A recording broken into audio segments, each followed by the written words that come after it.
encuentro con Daniel Balmaceda. Daniel, un gusto tenerte en el programa. Me estoy riendo porque estoy pensando en cuántos libros que has escrito y cómo pinta la historia de este señor. Es algo impresionante. Realmente pensaba, ¿cuántos libros has escrito? Bueno, ya llevo publicados 17.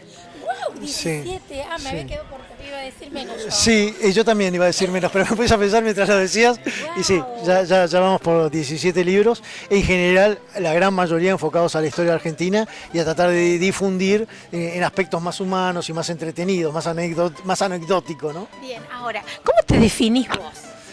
Bueno, en realidad alguna vez un amigo historiador dijo que yo era como el cartonero de la historia, porque siempre estaba revisando en los papeles la parte esa que todos los demás descartaban. Y es verdad que a mí me interesa mucho bucear en los archivos y encontrar algunas perlitas o encontrar datos de todo tipo que son muy entretenidos, porque por ahí cuando lees los documentos oficiales te quedás un poco en el camino de los hechos, pero en la correspondencia, en los juicios, en las memorias que han escrito, en los recuerdos familiares, hay un montón de información muy atractiva. Ahora, bueno, la historia la escriben los que saben, ¿no? Pero ¿cómo haces vos para encontrar todas esas perlitas que andan dando vueltas? Mira, un ejemplo rápido. En Sarmiento tenía, como siendo presidente de la Nación, tenía que visitar a Urquiza en 1870, que estaba en el Palacio San José. Viajaba en febrero, los primeros días de febrero, calor absoluto. Y entonces Urquiza le pidió a uno de sus yernos, si hay algo que tenía Urquiza eran muchos yernos, o sea que no tenía problema, le pidió que le mandara la máquina para hacer helados, porque querían tomar helado con Sarmiento. Entonces este yerno le mandó la máquina y la carta donde dice le mando la máquina para hacer helados y qué sé yo, está en el Archivo General de la Nación. Por lo tanto, si ese es el tipo de información que encontrás y que termina resultando tan atractivo. Porque entonces y las cartas también, perdóname, porque hay un libro de las comidas, por ejemplo. Claro, y que en las cartas también decían anoche comimos, como ahora las selfies serían más o menos. Exactamente, como las historias en los posteos, claro, donde contás exactamente, era muy habitual, porque aparte había muchos diarios, no solo de mujeres, de hombres también, diarios personales, en donde había mucha información del día al día. Así como Victorio Campo en algún momento escribía un diario, Delfina Bunge también, Bioy Casares se reunía con Borges y todos los días escribía algo contando qué pasaba y por supuesto como ellos eran, si tuvieran un programa de televisión serían divertidísimos porque no perdonaban. Sería el real más o menos del momento. No perdonaban a nadie, ¿no? Entonces contaban de todo, maravilloso. Y entonces a la noche Bioy anotaba, ¿no? Entonces imagínate toda esa información y bueno, te enterás de un montón de cosas leyendo ese tipo de documentos. Ahora, de toda esa información que he recibido, que imagino que es muchísimo, porque para escribir tantos libros, ¿cuál es esa información que vos dijiste, wow, qué fuerte lo que estoy teniendo en mis manos? Porque vos tenés la historia de un país, que no es lo mismo tener la historia de una persona que, bueno, no conocemos nadie. Bueno, es muy fuerte lo que te sí, toca. es muy fuerte. ¿A quién le toca eso? Vos decís, ¿para qué a mí? Sí, la verdad es que sí, la verdad es que sí. Un elegido de alguna manera. Bueno, disfruto de lo que hago por suerte y es raro porque en realidad vos podés, digamos, dividís el tiempo entre la investigación y la escritura. A mí me gusta muchísimo escribir, pero no hay nada que disfrute más que investigar. Y obviamente que escribir me encanta, si no, no lo haría, pero es que investigar es genial. Y te diría que yo uno de los momentos que más me sorprendió de la historia de Argentina, revisando archivos, fue cuando Belgrano concurrió al Congreso de Tucumán. Él no era integrante del Congreso, viajó y se reunió con el Congreso, llegó el 5 de julio, se reunió con el Congreso el 6 de julio de 1816, en una reunión secreta, el 6 de julio, y les habló durante 3 horas. En medio de la charla, explicando cómo él veía la situación y cómo estábamos, se le caían las lágrimas. Se puso a llorar, ¿sabes por qué? Porque sufría por su patria. Y le contagió a Laprida, le contagió a Godoy Cruz, le contagió a cada uno, Cabrera, a cada uno de los que estaban ahí, su emoción del momento. A los 3 días se declaró la independencia. ¿No habrá tenido que ver Belgrano en la declaración de la independencia? Yo digo, por supuesto que sí, por supuesto que sí. Así que bueno, esos momentos tan emocionantes en que uno imagina a un Belgrano conmovido porque siente que la patria se está desintegrando y que no están llegando a cumplir con los objetivos, y contagiar al resto, todos hombres graves y serios que venían desde marzo discutiendo qué hacemos y qué no hacemos. Bueno, ese tipo de cosas las encontrás en los archivos y te quedás mirándolo, leyéndolo así, y querés viajar al pasado y tratar de estar en ese momento. ¿Cómo podría ser más allá del libro, no? Porque yo digo qué bueno, porque la historia, viste, nos resulta pesada, pareciera que, además que no tenemos tantos años de historia, y sin embargo, cuando tenemos que acordarnos fecha y demás, vos hoy se pregunta qué se celebra el 25 de mayo y no sabe la gente, de verdad lo digo, ¿no? Es triste lo que nos está pasando, me refiero a la educación. Ahora, si encontrases una manera de hacerlo mucho más práctico todavía, una película, por ejemplo. Absolutamente, mira, el cine es una herramienta genial para promover la historia, la televisión, la radio, inclusive, digo ya como columnista de radio, o hacer un programa novelado, como una historia novelada, telenovela histórica sería radial.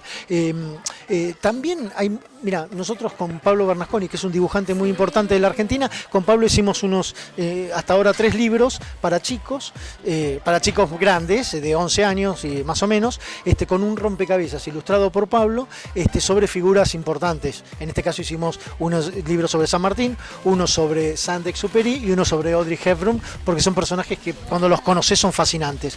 Bueno, entonces, un rompecabezas, fíjate, con un pequeño relato sobre la vida de esas personas. Yo creo que todos los sistemas para acercarse a la historia son válidos. Uno no tiene por qué entrar a la historia por la puerta principal. Hay otros caminos que te pueden llegar a atraer. Exactamente. Y entonces, una representación teatral, y vaya a saber cuántas cosas más deberían poder servir de gancho para que uno diga, no, voy a ir al teatro a ver, y se conmueva con un personaje, y diga, Bransen, ¿quién es? Bueno, empezá a conocer a Bransen y vas a ver que te va a encantar. Bueno, y hablando de comidas, que vos hablaste recién de las comidas y de las culturas, y que una de las cosas fundamentales también forman parte de las comidas, el locro. Mirá el chusmerío que te iba a preguntar, porque viste que ahora estamos próximos al 25 de mayo y empezamos el locro. ¿Lo comían el 25 de mayo? ¿Las empanadas calientes formaban parte de ese momento? El locro, por supuesto, que pertenecía a la época. Se comía mucha carne, se comían muchos tipos de guiso. El locro era tan importante que en una casa podía haber locro y por ahí no había pan. Locro siempre. Siempre estaba la ollita con locro esperando al viajero, al amigo. Empanadas sí, por supuesto que empanadas había. Ahora, es muy curioso. No precisamente. ¿Por qué? Porque las empanadas no se comían en las casas. La empanada era una comida al paso. Es decir, vos comías empanada cuando hacías un viaje y te llevabas, hoy diríamos en un paquetito, en un tupper, te llevas unas empanadas, bueno, te llevabas en el viaje empanadas, o cuando andabas por la calle, pasabas por una plaza, tenías hambre, comías una empanada caminando. Esa era la forma de consumo de empanadas. De empanadas calientes no. No, porque las señoras que vendían en las plazas tenían todos los dientes. Unas 20. Sí. No, pero aparte venían caminando de 20 cuadras con las empanadas que habían hecho en sus casas. Claro, sí, entonces ya llegaban un poquito tibiongas.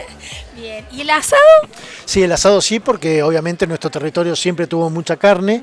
En la época que no había frigoríficos, lo que podías exportar era el cebo, la grasa y el cuero. Entonces, lo que menos valor tenía en un animal era la carne. Eso sorprendió mucho a los inmigrantes, porque cuando llegaron a la Argentina, le escribían a sus parientes que se habían quedado allá en Europa, diciendo, acá comemos carne todos los días. Algo rarísimo, no podían creer. Allá 2 veces al mes con suerte. Exacto. Y bueno, y de todo esto, y gracias nuevamente por tu tiempo, ¿de cuál te pudiste, digamos, conseguir más material? ¿Cuál era como el más cholulo o el que más escribía a lo mejor en el momento? Claro, ahí lo que tenés que revisar es de quién se guarda Más mayor, material. más material.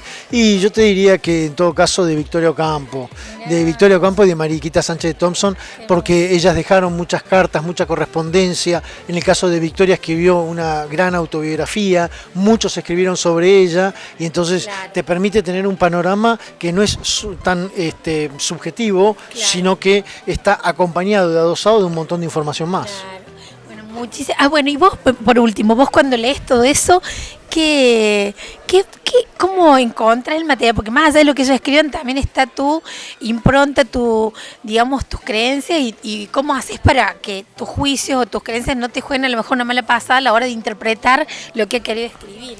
Bueno, porque lo que hago siempre es pensar que yo no escribo para decirte a vos, sino que escribo para que vos entiendas lo que ellos, transmitirlo de ellos. Entonces, yo estoy como un intermediario, simplemente, y trato de buscar un lenguaje para que se pueda entender lo más posible. Con eso, entonces, no trato de no manchar la pureza de lo que ellos, del escrito de ellos. Claro, qué bueno. ¿Y cómo crees vos que podríamos mejorar la materia historia en nuestras escuelas?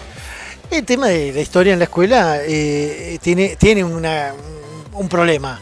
El problema es que uno tiene que competir con otras materias, es acotado, el cronograma pide aparte estudiar de tal periodo a tal periodo, uno tiene que correr por el tiempo, pero creo que descansando algunas clases para darle un poco de más ambiente costumbrista a los momentos históricos, a las épocas, creo que relaja y que podría llegar a encarar después el conocimiento más duro en un contexto mucho más atractivo. Bueno, muchísimas gracias nuevamente, ha sido un placer tenerte en el programa. Muchas gracias, Daniel. Muchas gracias, enorme placer.